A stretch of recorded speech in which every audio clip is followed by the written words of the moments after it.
The COUP conspiracy, $300,000. Not a rumor, not speculation, but a plot exposed with documents, recordings, and intercepted orders. On September 8, 2025, revelations emerged from inside Burkina Faso's intelligence apparatus, lifting the curtain on the most sophisticated foreign-backed coup attempt in modern African history. At its core stood one target, Captain Ibrahim Traoré. The plan was not just to remove a leader, but to decapitate a government, reverse nationalist policies, and install a Western-friendly administration obedient to outside powers. It was a design 18 months in the making, financed with $300 million flowing through Swiss accounts, Bitcoin exchanges, and cash disguised as humanitarian aid. This was Operation Golden Reset. 73 conspirators, a mixture of rogue officers, mercenaries, and sleeper agents, were positioned across Ouagadougou on the night of September 3rd, just minutes from execution.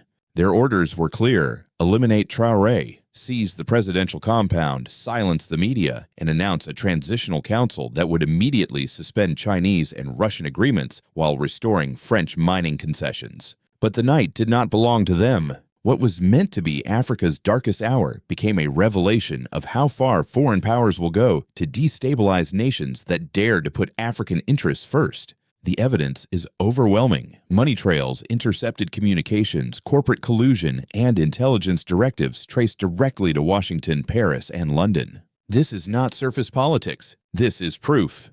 The smoking gun that confirms what so many have long suspected. Subscribe now and stay with us, because what follows will forever change the way you see Africa's struggle for sovereignty. September 3rd, 2025. The city of Ouagadougou lay in humid silence, millions asleep, unaware that history was minutes away from being rewritten. At precisely 11:47 p.m., 73 men stood in the shadows, armed and waiting. They were not patriots. They were not defenders. They were the sharpened edge of a foreign-financed conspiracy, ready to strike at the heart of a sovereign nation. Their mission was precise. Their timetable calculated to the minute. Intelligence now confirms it. This was Operation Golden Reset, a coup conspiracy worth $300 million, backed by intelligence agencies from 3 Western powers.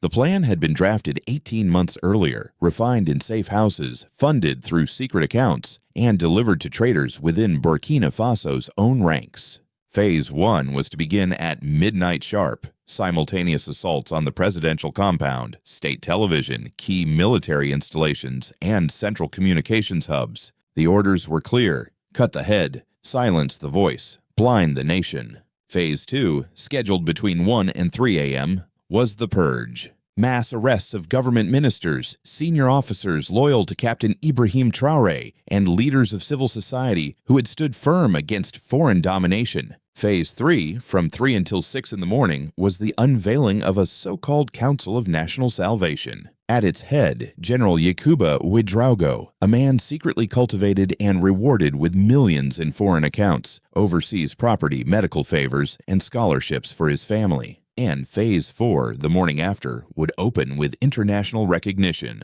Diplomatic channels had already been prepared. Agreements with China and Russia torn up. Mining concessions for French corporations restored. Foreign embassies ready to bless the new regime as if sovereignty were nothing more than a contract for sale. The mastermind directing the countdown was Commander Joanny Compaoré, once a trusted officer of the Presidential Guard, now hiding abroad. His final coded message, sent 6 hours before the strike, was the spark meant to ignite the storm. All units in position. The lion will sleep tonight, and the eagle will rise with dawn. This was no desperate move by an opposition out of options. This was professional, sophisticated, financed down to the last rifle. Evidence shows shell companies in Ghana, Togo, and Ivory Coast laundering millions through Swiss and French banks. Bitcoin transfers routed through Dubai and Singapore. Cash flown in under the disguise of humanitarian aid. Gold extracted by so-called cooperatives but directed by foreign interests. Every cent accounted for, every betrayal purchased. It was not only soldiers who had been bought. Records reveal religious leaders, chiefs, and community figures accepting payments in the hundreds of thousands. This was a systematic attempt to buy sovereignty, to rewrite loyalty with numbers on a bank slip. And yet, on that night, as the clock pushed toward midnight, something stirred beneath the silence. Unknown to the plotters, their every move had been tracked for months. Communications intercepted, financial transfers mapped, infiltrators exposed. They believed the hour was theirs. They believed power lay waiting to be seized. But destiny had other plans. The night that began as a countdown to betrayal was about to become the revelation of a century. What unfolded in the next hours would not only crush a conspiracy, but expose to the entire world the true extent of foreign interference in Africa's struggle for sovereignty. The clock was ticking toward midnight. In the hidden channels of encrypted communication, orders had been sent, weapons had been distributed, safe houses prepared. Yet, as the coup plotters tightened their grip, the shadows themselves began to betray them. For what they did not know was that their conspiracy had already been penetrated. Their secrets, their transfers, their promises, all laid bare before the very state they sought to destroy. The name stamped across every intercepted file was chilling: Operation Golden Reset. Documents revealed it was not the work of a handful of mutineers, but a network reaching into the highest levels of foreign intelligence. 3 Western powers had carved their initials into this betrayal: the United States, France, and Britain. Together with multinational corporations and global banks, they fed $300 million into the bloodstream of corruption. The financial trail glitters with undeniable proof. From January to August of 2025, $127 million left Swiss accounts controlled by Société Générale and BNP Paribas. It did not travel openly. It slipped into shell companies in Togo, Ghana, and Ivory Coast, then resurfaced through Bitcoin exchanges in Dubai and Singapore. Humanitarian shipments disguised as aid carried bundles of cash. Gold from mining cooperatives under foreign influence turned into bribes for soldiers sworn to protect their flag. Every layer of society was touched. Senior officers receiving over $2 million each, religious figures pocketing $800,000. Chiefs of tradition granted more than $1 million. Even captains and lieutenants, sergeants and foot soldiers, all priced, all purchased. It was not just interference. It was the systematic purchase of a nation's soul. And behind these payments stood names that once moved silently, but now echo across every corner of Africa. From Washington, Colonel Marcus Williams, training coup forces; Jennifer Torres, the CIA's financial coordinator; Ambassador Patricia Murphy, providing diplomatic cover; General Michael Thompson of AFRICOM, mapping the battlefield. From Paris, Colonel Pierre Dubois of DGSE, Marie Durain inside the embassy, General Francois L., and Christine Moreau, linking total energies to the scheme. From London, James Richardson of MI6, Sarah Mitchell moving development funds, General Robert Davies in uniform, Victoria Thompson tying Anglo-American mining to the betrayal. But the betrayal was not only political, it was corporate. 7 mining giants pledged $89 million to the cause. Barrick Gold promised doubled production once Traoré was gone. Newmont tied its payments to Pentagon briefings. Endeavour Mining funneled funds through London banks. They sought not democracy, not development, but profit, clawing back billions lost to nationalization.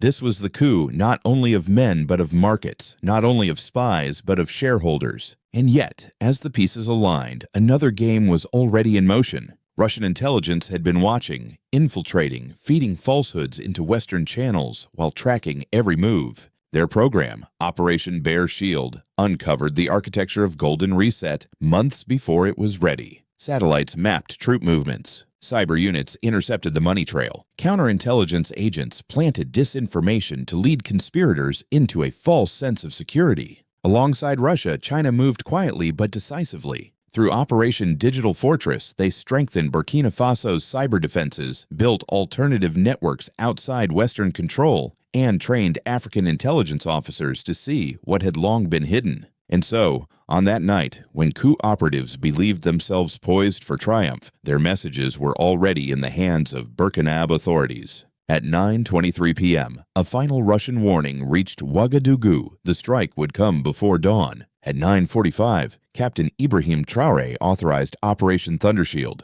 At 10:17, Chinese cyber specialists dismantled the communications web of the plotters. At 10:34, Burkina's special forces moved, not into defense, but into attack, seizing the hunters before they could release their prey. The stage set for betrayal had become the theater of revelation. What was meant to be the death of a government became the exposure of an empire of lies. And, as the arrests began, as weapons and cash were seized, the world would soon witness not just the failure of a conspiracy, but the unveiling of its deepest secrets, the smoking gun that would echo from Ouagadougou to Washington itself. The night of September 3rd did not end as the plotters had written. Midnight came, but their timetable dissolved into chaos. Instead of striking, they were struck. Instead of conquering, they were captured. By 2 a.m., the results were undeniable. Burkina Special Forces, armed with intelligence from Russia and cyber support from China, had launched simultaneous operations across the capital. The hunters were cornered before their prey could even be touched. The arrests numbered in the hundreds, 862 individuals taken into custody before dawn.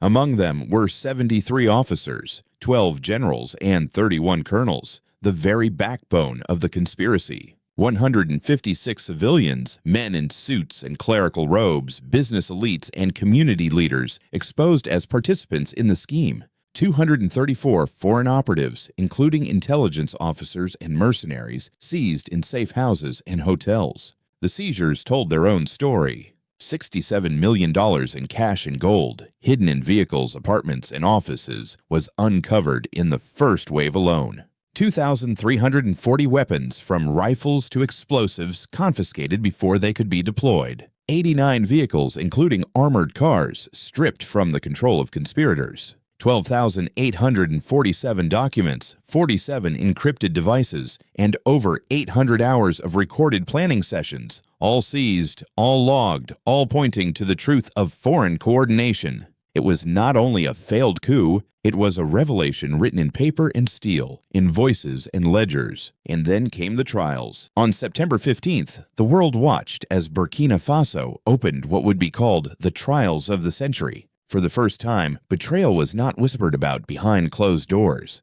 It was laid bare before judges, journalists, and the people. General Yakuba Ouedraogo, the man marked to head the Council of Salvation, stood in the dock. The prosecutor read out the numbers. $2.3 million in his personal accounts, $1.8 million in property abroad, scholarships, and medical expenses paid by foreign hands. How, the prosecutor asked, does a military salary provide such riches? The general faltered. He tried to speak of illness, of family burdens, of circumstance. But the documents told another story. Intercepted conversations with CIA handlers, pledges of loyalty exchanged for dollars. At last, he broke. I betrayed my oath, my country, my people. I have no excuse. And the people saw. On social media, the images spread like wildfire. The numbers are staggering. 8.7 billion impressions under the banner "No More Puppets." 6.2 billion engagements demanding African justice. From Lagos to Nairobi, from Johannesburg to Dakar, demonstrations filled the streets. In Nigeria, 3.4 million marched. In Kenya, 2.8 million. In South Africa, over 4 million demanded accountability. The cry was the same everywhere. No more foreign puppets. Africa must judge its own betrayers. The shame of betrayal gave way to the pride of exposure. The conspirators could no longer hide behind excuses. Their words were recorded, their money traced, their promises revealed. For once, the machinery of interference stood naked before the world. This was not just about Burkina Faso. It was a mirror for the continent. A message that the old playbook, destabilization, bribery, corporate collusion, could no longer pass unseen. The failed coup became something greater, a collective awakening. But the story did not end in the courtroom. The world itself was shaken, and the aftermath would ripple from Washington to Paris to London, forcing powerful nations to face the collapse of their influence in Africa. The failed coup of September 3rd did not remain a local event. It shook capitals far beyond Ouagadougou, forcing Washington, Paris, and London to confront a truth they had long denied. The old order in Africa is crumbling, and their grip is slipping.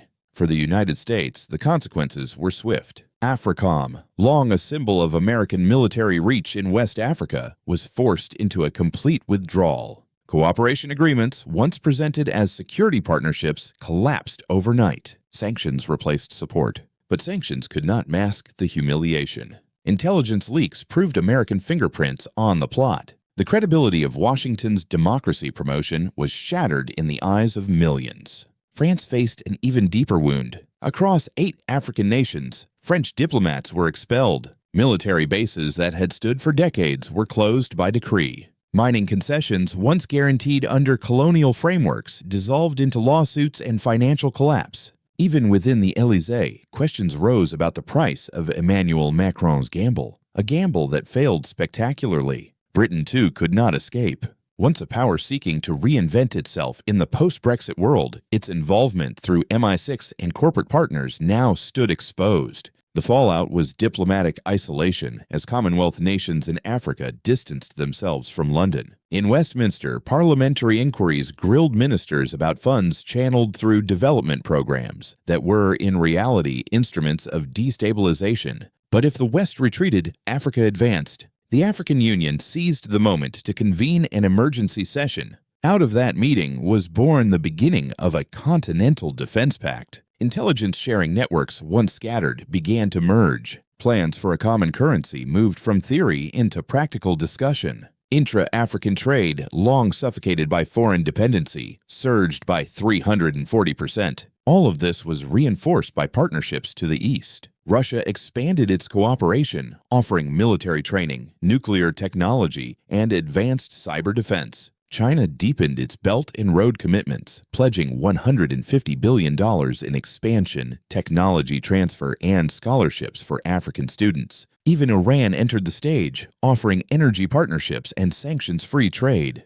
The coup that failed in Burkina Faso marked a turning point in world politics. For the first time since decolonization, Africa had not only resisted but exposed, revealing the mechanisms of interference for all to see. The message was clear: the days of silent manipulation are ending. And yet the question lingers: will the great powers accept Africa's awakening, or will they regroup in the shadows, preparing a new play for control? The failed coup of September 3rd was not only a defense of one leader, it was the spark of a vision, the signpost of a new road opening before Africa. For decades, sovereignty had been treated as negotiable, independence as symbolic. But the exposure of the coup conspiracy, $300,000, proved that the continent could resist, could expose, and could chart its own course. Out of the ashes of betrayal came the idea of an African Renaissance. It is no longer just a phrase for speeches. It has become the framework of a movement. Governments, once cautious, now implement the anti-corruption model pioneered by Captain Ibrahim Traoré. 15 nations have begun adopting systems to monitor foreign interference, compiling continental databases of agents, money flows, and contracts. Economically, the shift is visible. Trade within Africa is rising. Agreements are being signed not in Paris or Washington, but between Lagos and Nairobi, between Johannesburg and Accra. The dream of a continental currency, long dismissed as utopian, is now being tested with pilot programs. New financial systems are built with Eastern partners, bypassing Western institutions that once dictated the terms of survival. For the people, hope is no longer abstract. Young Africans see a path where their resources serve their own futures, not the profits of corporations overseas. Social media, once dominated by imported narratives, now amplifies the voice of a generation demanding true independence. African justice, no more puppets, and Africa Rising are not hashtags alone. They are the language of a continent awakening. But with hope comes vigilance. For if this conspiracy shows anything, it is that foreign powers will not easily relinquish what they have long considered theirs. The night of September 3rd was a victory, but victories invite counterattacks. The corporations that lost billions will not simply fold their arms. Intelligence agencies that failed in one operation will plan another. And so the question remains: will Africa walk this road firmly, building institutions strong enough to resist the next assault? Or will complacency allow the shadows to regroup, waiting for another midnight? The future stands open. The Renaissance has begun. But whether it flourishes or falters will depend on what choices are made from Ouagadougou to Cape Town, from Dakar to Addis Ababa. The struggle is not over. It has only entered its next chapter. The story of September 3rd, 2025, will be remembered not as the night of betrayal, but as the dawn of revelation. The COUP conspiracy, $300,000, failed not because it was small, not because it was weak, but because the will of a people stood stronger than the wealth of empires. This is a victory larger than one man, larger than one government. It belongs to every citizen who refused to sell their loyalty, to every soldier who kept their oath, to every young person who believed that Africa's destiny could not be bought or stolen. It belongs to those who marched in Lagos, Nairobi, Johannesburg, and Dakar, lifting their voices as one. It belongs to a continent that said no more puppets, no more shadows, no more chains. But let us be clear, this is not the end of the struggle. It is the beginning of a new chapter. The COUP conspiracy, $300,000 exposed how far foreign powers will go, bribing generals, funding mercenaries, buying influence with gold and promises. If they could plan such a scheme once, they may try again. The challenge before us is vigilance, unity, and the building of systems that no outside force can corrupt. And so I leave you with this vision, an Africa that no longer waits for recognition from Paris, London, or Washington, but builds its own recognition from within. An Africa where resources are harnessed for its people, not exported for pennies. An Africa where sovereignty is not a slogan, but a lived reality. If you believe in this vision, do not stay silent. Write your thoughts in the comments. Share this message with someone who needs to hear it. And above all, subscribe and stay with this community because the story is not over. Together we will watch, we will expose, and we will rise. This is our moment. This is our victory. This is Africa's time.